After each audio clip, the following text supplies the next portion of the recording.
Hey everybody, it's Mark from Mark's Home Hobbies. How you guys doing out there? Uh, I'm doing all right. What today's project is going to be is uh,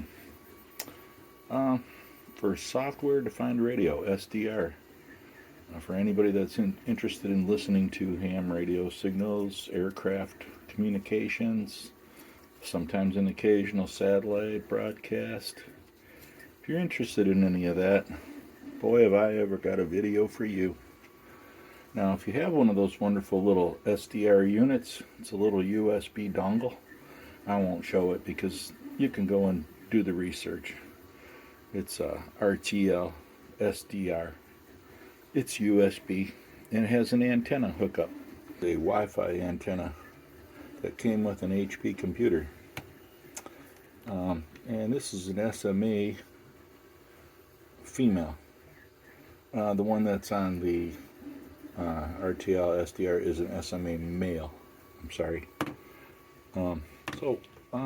This antenna does work on that radio, and it does receive some signal.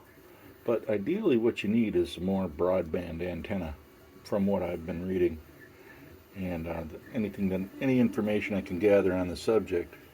Now, this antenna also has some kind of felt on the bottom, so that may not be so good for what we want to do with this antenna, which is to make it into a broadband antenna instead of a fixed band antenna, which for Wi-Fi would be around 2.4 gigahertz for this antenna.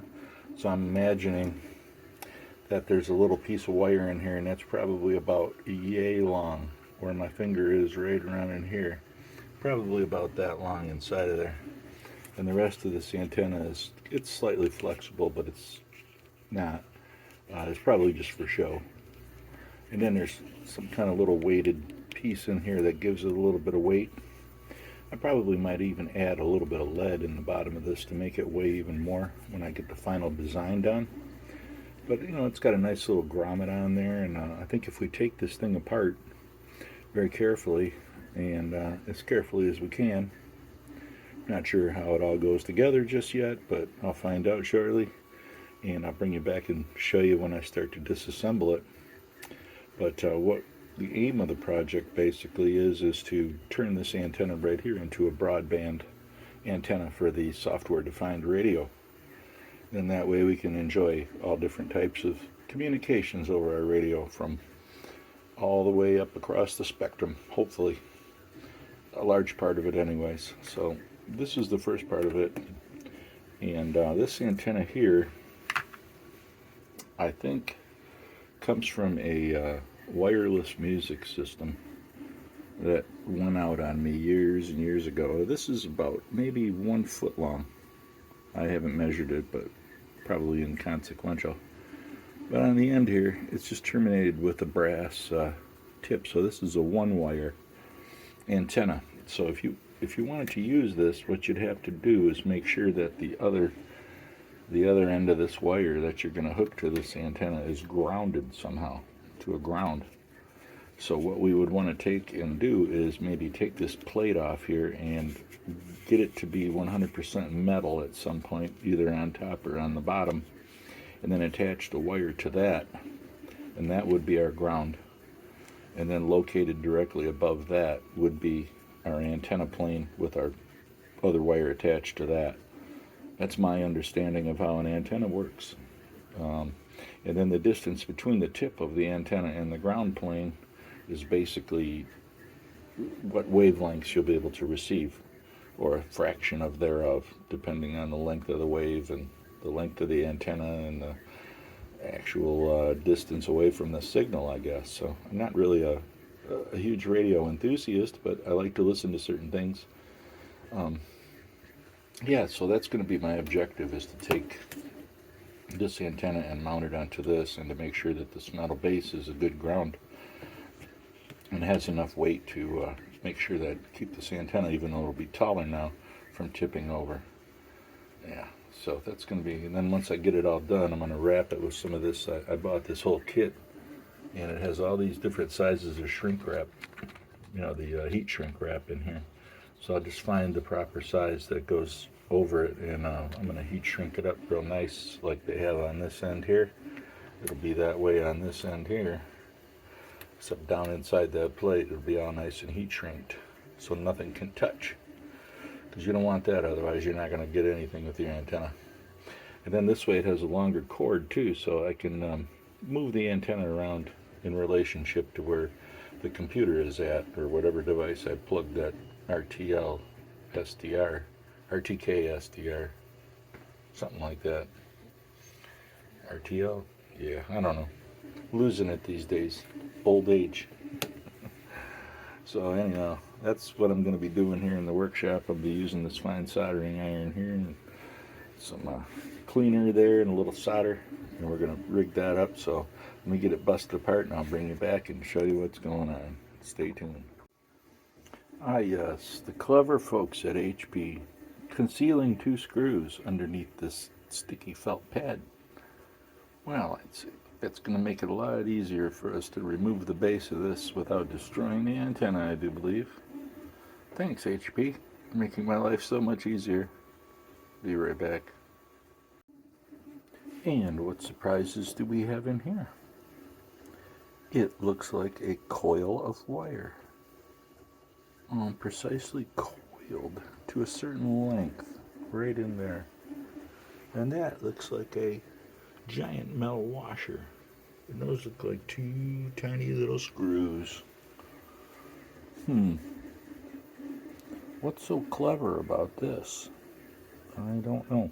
Let's take it apart more. Stay tuned. And the mysteries continue. We removed the coil from the shell. Place that over there. Let's have a look at it. Oh, will you look at that thing? That's some kind of a little doohickey on there, eh? I would say, just by looking at it, that this is a dipole antenna, and that the ground, which would be this metal part, is the same length as this upper part.